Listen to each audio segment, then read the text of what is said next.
Another cool and misty, somewhat misty morning, August now.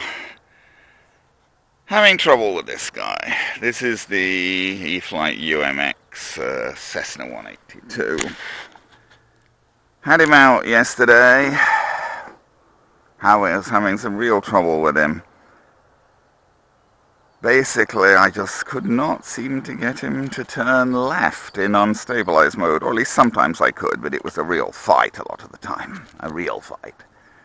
So much so that I felt there was clearly something wrong with him, and I took him back to the local hobby store where I bought him from yesterday, and had some conversation with the guy there, and we took him out and flew him a little bit. He said that he feels the plane is flying the way it is supposed to. He feels that, I don't know, I'm trying to paraphrase what he said fairly inaccurately. He says he feels the plane has some sort of heading mode, so if you bank it, it won't turn, and it's not supposed to turn. If you bank it, you have to steer it with a rudder first. I don't know, this sounds like a ridiculous way to program a plane to me. I can't see why anyone would program a plane like that, but anyway. I don't know. I mean, I don't claim to be an expert pilot or anything, but I did fly my first RC plane when I was about 14, and I've flown literally, definitely hundreds of RC planes over the years, and I have absolutely no doubt in my mind at all that the way this thing was flying yesterday was just ridiculous rubbish. There's no way a plane should fly like that. However, it doesn't look as if I'm going to get any satisfaction from where I bought it from, so I've done what I can. I don't know what else to do. I took all the sub-trims out. I had a little bit of sub-trim here and there to level the surfaces and things. I thought they might confuse the AS3X. The only sub-trim I've got now is a little bit of up sub-trim is the elevators, which is necessary to compensate for the floats, because otherwise he's really hard to fly with the floats without some up sub-trim. Safe mode. I will put him in safe mode, in stabilized mode. He seems to fly perfectly fine in stabilized mode, I have to say that. But I don't want to be just flying him in stabilized mode all the time. Flies perfectly fine in stabilized mode. Did not have any problem with him in stabilized mode at any point. But as I say, a plane that you can only fly in stabilized mode just seems kind of ridiculous to me. Okay, well, I can see why I put a bit of sub-trim in, because that sticks off and he's clearly turning. He is clearly turning to the right, basically. That's hands-off in stabilized mode. And he is circling to the right, so which is why I had a bit of left trim in. But I took it out, as I say, just because I just wanted to fly him without any directional sub-trims now. But I mean, he does, and I mean, there's no, you can adjust the rudder, but there's no real simple way to adjust the ailerons other than by sub-trim. They're separate. Oh, maybe there is. Maybe they have things on the wings you can squeeze. Maybe I should do that. Do you think we should do that? He's definitely, I mean, there's no doubt that he's turning to the right. And I had left sub-trim in before to compensate for that. He was turning to the right, so I put in left sub-trim, which I now took out because... Throttle cut on. AS3X mode. Yeah, you can adjust the ailerons like that. So we want to put in a little bit of left.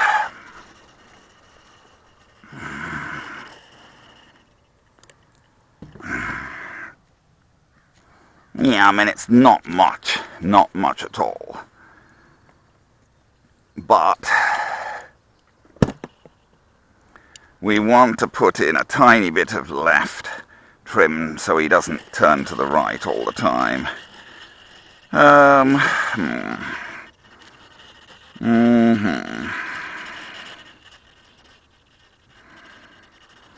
They look pretty level to me, really, but the rudder also looks level. Oh, I don't know.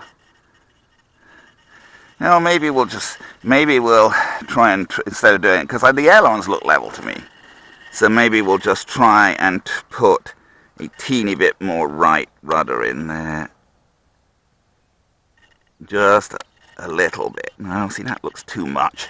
It's hard to adjust these things finely. That's just too much now. Now he's got clearly significant right rudder trim.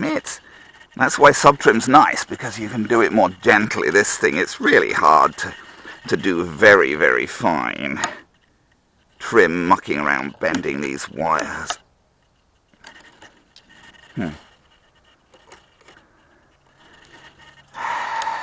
It really is. Well, that looks to me as if he's got a tiny bit of left rudder in there. We'll see. That rudder looks slightly left of center to me now. Yeah, that rudder definitely looks slightly left of center to me. We'll see if that compensates at all for his tendency to wander to the right all the time before. Not that that was objectionable, I could deal with that. I'm just trying to trim him out as best as I can before I try and check out these other problems. Safe mode. Throttle cut off.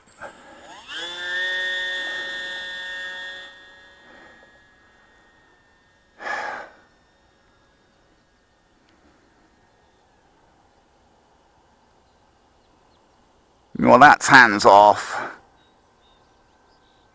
That's hands off in safe mode. Yeah, and he's flying pretty straight now. So I think that little bit of rudder trim does seem to have taken out. 5 minutes. Yep. I think that little bit of rudder trim has taken out his tendency to... Okay. AS3X mode. Okay, and that doesn't initially seem to change anything while I'm not doing anything with the sticks.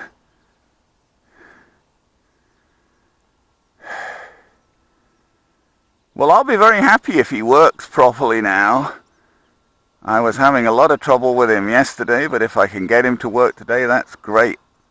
Why I was having trouble, I don't know. He certainly, so far, he seems to be turning left okay.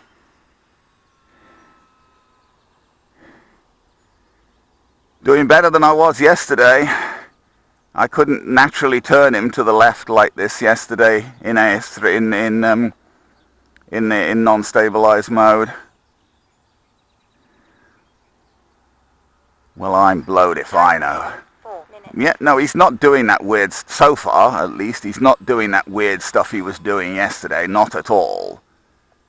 Okay, let's just fly like a figure of 8 or something here for a minute. I'm just trying to test this problem I was having, because he was definitely wacko the way he was flying yesterday. I'm sure these birds really do come and try and fly around the planes, because it can't be coincidence. I mean, there's lots of sky there, and it seems there's always birds coming and checking your planes out. See, now he's doing it again. Yep, no, he's doing it again now. Whoops. Yep. Okay, so let me see if I try what the guy said. Yeah, no, you know, he may be right. If you just try, he's right about that, I think. If you stop trying to turn him left with the ailerons, let this center the ailerons and just turn him left with the rudder, then he does it. Okay. Turn the plane left. Okay, so let's try that again. Okay, so he's going straight. We'll try and bank. 3 minutes. Okay, bank him left. Yeah, but then now he's turning okay with the ailerons as well, so I don't know. Now, intermittent problems are the worst to fix because, you know, if you can't repeatedly make a problem happen, it's really hard to diagnose it and fix it. I did get back into the thing of him refusing to turn left back there a while. He was flying out in that direction and I tried to turn him left and he just wouldn't. But now he seems to be turning left okay again.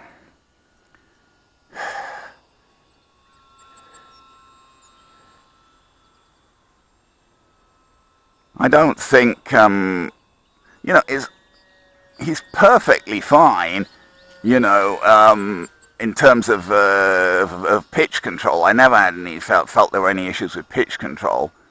But he just seems to do some really weird things about directional control sometimes.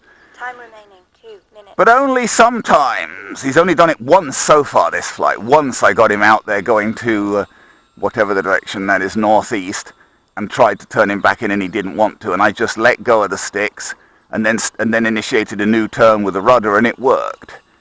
But I was turning him. But see, now I'm doing it again, and he's working. He's worth fine. I'm turning him left, and he's no problem. But there was the one time he did the same thing he was doing yesterday there. He wouldn't. I had the sticks over, and he just wasn't turning. He was going straight. But I just let off on the sticks and then initiated the turn again with the rudder, and it worked fine. I don't know. Who knows? So I don't know what to say. I mean, there's something a bit wacky about him. I suppose it's not a highly dangerous type of wackiness. I mean, you know, if he suddenly stalled or whatever, well, could be if you were flying indoors and you were flying towards a wall or something. I suppose I probably wouldn't fly this guy indoors anyway, though. Oh, we're down. The battery's more or less out now. I don't know. Well, I mean, really, mostly he's flying, and this is all non-stabilized. I hope so. Yeah, it's got to be, because I looped and everything, right? Yeah, it's clearly non-stabilized mode. Yeah, so you wouldn't be able to do that if he was in stabilized mode. Yeah, no, and this has all been non-stabilized mode. Oh, yeah, I got to land him.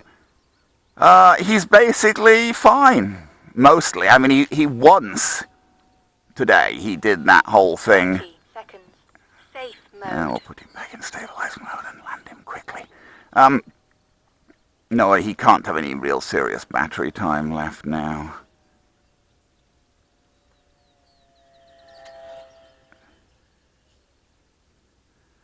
Well, I don't know quite what to say. He only did it once in that flight, that thing of refusing to turn left. And when I just let off the sticks again, and then initiated a new turn with the rudder, he worked fine. Otherwise, he was flying fine there, other than that one time.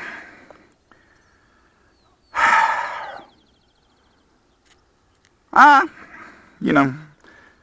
AS3X mode. I guess you can work around it. I was wondering if you could, I was actually wondering about trying to take that receiver out and just put a straight receiver in without any weird programming. But it's not easy to do, because it's a combined ESC receiver unit. There are separate servos, unlike some of these things. I mean, the servos aren't like the servos aren't on like a brick with ESC and receiver. He's got two micro servos there for the elevator and the rudder, and one in each wing for the ailerons. But they're micro servos. They have the size of the servo isn't so, and they have the micro connectors, so you can't connect them to a regular normal receiver easily. And the aileron ones are particularly tricky. Although the way they're mounted, it looks like they're mounted in opposite directions. So you probably don't need a reversing plug. But they don't operate off a Y connector. They're plugged into separate channels on the receiver. One's plugged into the normal aileron channel, and one's plugged into what normally would be the aux1 channel. And you don't do anything in your transmitter programming to deal with that. The receiver is somehow programmed itself to be passing the aileron signal to both the aileron channel and the aux1 channel, and I thought it might be passing it reverse to the aux1 channel, but looking how those aileron servos are mounted, I wouldn't think so, because it seems like they're mounted, they're mounted in opposite directions. So you pass the same signal to them, they should automatically move the ailerons in opposite directions. So you probably could use a Y connector, but I don't even know whether you can buy Y connectors for microservos, and in any case you'd have to find a separate ESC and everything. It doesn't seem worth it, probably. It probably seems, especially since he doesn't actually fly. I mean, it's not that bad. He has this slightly weird habit sometimes. He has this slightly weird habit sometimes about balking at a turn, but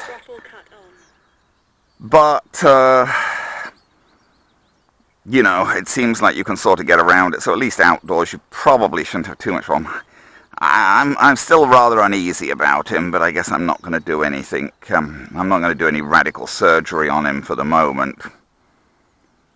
But I don't know whether I want to risk trying to fly him off water. I'm feeling uneasy about him the way I do, although he flies fine in stabilized mode, I guess.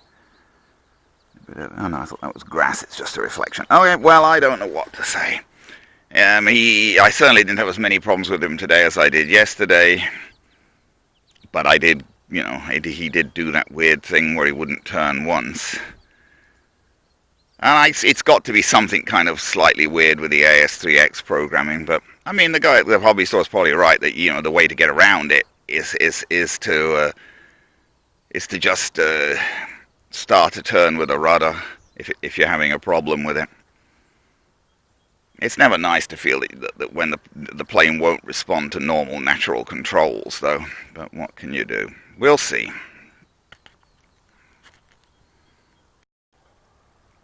Okay, now I have a bit of an update on this problem.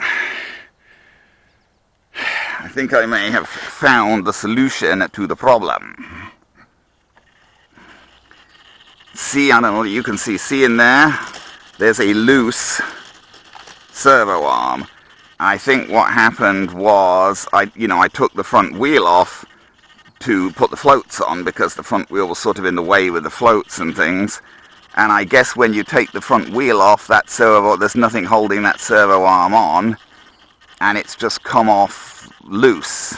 It's detached itself now. So, I mean, you know, you could hear him, and if that was drifting around, you could see why that would cause a problem with the rudder. So, and I'm not sure what to do about it. Obviously, ideally, well, I'm probably going to take the wing off, which is a royal pain because it's kind of glued on. It's glued and taped on, so it's annoying because it's not an easy thing to take off, the wing of this. But I guess I'm going to have to open him up to fix that. You know, I took the front wheel off. There's a little thing, a little sticker there you can remove and you put a screwdriver in and that lets you take the wheel off. But, obviously, and I tried to put the screw back in. See, the screw is actually in, the screw is in that, yeah, see, there's the screw is in that thing.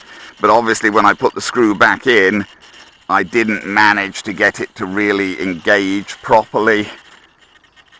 I took it out so I could take the wheel out. Well, maybe there's nothing for it to engage in when the wheel's not there, I guess. I thought if I put the screw back in, maybe the thing would stay, because maybe the arm was there. But I guess once you've got the wheel off, there's nothing really holding that servo on, even if you put the screw back in, that servo arm.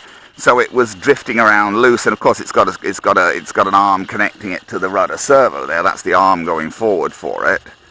Goes through a guide. I can see it going forward and going through a guide there. But the arms come off, and I mean, yeah, that was probably why I was having problems. The rudder was probably getting stuck because of weird behavior of that servo arm.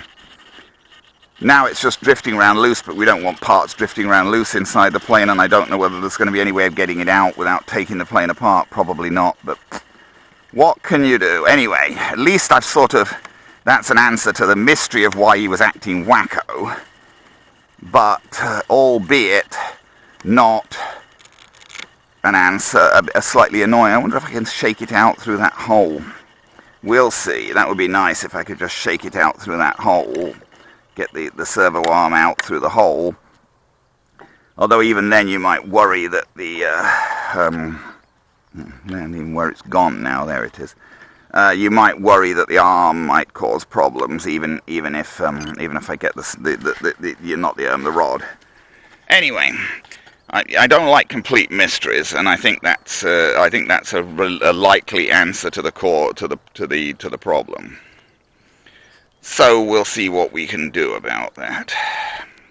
More report in the future, but worst comes to the worst, we'll open the plane up and take out the rest of that stuff for steering the front wheel, I guess, as if we're going to leave the floats on.